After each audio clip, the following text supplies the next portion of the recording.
Has this ever happened to you? Fuck! I am so bored. I wish there was some ugly nerd out there that would tell me news. Preferably news I've already heard of or don't even care about. Wherever would I get such an ugly nerd? Well, look no further. I am Braden Lowry, and this is my News of the Week show. Cue intro.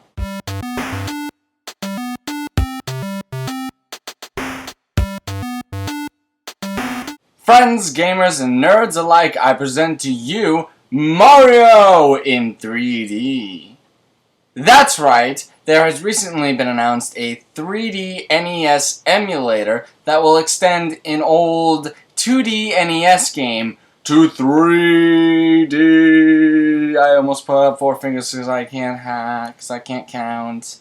I'm not going to explain on here how that works because, to be honest, I'm kind of fucking stupid and I can't really understand the explanation they gave for it. So I'm going to put the article below. But what I did get from the article is that it looks pretty damn cool, as you've seen from that picture. Right now it's still very much in the beta stage, so it's not working fully. But hopefully it will be working fully soon. Because, quite frankly, it looks like it is going to be absolutely awesome. As for right now, it only works for Firefox, but they said they do plan on making it work for all the internet browsers of all kind. So I can play on Safari! There's so much wrong with what I just said, isn't there? Anyway, I hope it comes out and works out great, so that way I can, play that game for 2 hours, get really angry, and then do what I did to my last, old Mario game, which was scream at the cartridge, call it a whore, and throw it out the street because I couldn't beat those fucking turtles! But maybe you'll have better luck with it than me. And for our next segment we have... Speaking of things that frustrate me to no end... Hello? Yes, Mom, it's... Yes. Yes, I'm still... Yes, it is a real job. Leave me alone. I'm just kidding. That wasn't my mom. This isn't even a real phone. This is an iPod. It's not even... See? It's not even a phone, people. While that last segment may have contained a very shitty, not really funny joke, this segment will also contain a very shitty, not so funny joke, but it might be much more funny in the long run. You see, Seth Rogen, remember him? He was a funny guy. He was from The Interview and some other things that I can't remember off the top of my head. The Neighbors, I think that was one of them. I think that's what it was called. Anyway, he might be, and I say might because the article did not say 100% it was going to happen. Seth Rogen might be producing a film adaptation of the children's book, Where's Waldo? For some reason. I'm not really all that sure why, but all I can say is, since Seth Rogen has to do with it in at least some way, I expect at least 3 dick jokes or I'm going to be very upset.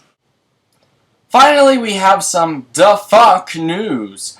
Burglar insists he broke into home to save wife Taylor Swift. Appropriate. The homeowner of the home that was burglarized had a 26-year-old Paula Heron stop by. And at first, the homeowner thought he was just a tenant stopping by to pay his rent. Business things we adults do. Yet, as the homeowner opened the door, the Mr. Heron wedged his foot in the door and forced himself inside, saying he was there to save his wife, Taylor Swift, that he had every right to search the residence. I shit you not, though. This guy had the nicest smile I had ever seen on a hardened criminal. He could have said, I'm here to fuck your wife and steal your car, and I still would have let him in with that smile. Or maybe I'm just too trusting. Either way, Herring was later arrested and charged with aggravated burglary. Which, personally, I would be very aggravated too if I were married to Taylor Swift and still had to go Liam Neeson from taking on that shit. The fuck, Taylor Swift. The fuck. But hey, at least she has new material for her album. And that was all for this edition of my News of the Week show. I hope you guys seriously enjoyed. I hope you tell your friends, like, comment, subscribe, all that wonderful stuff, because I had fun doing this, and I hope you had fun watching this, and I kind of want to hope to do this in a bigger scale as time goes on. Thank you guys so much for watching. I love you, and goodbye.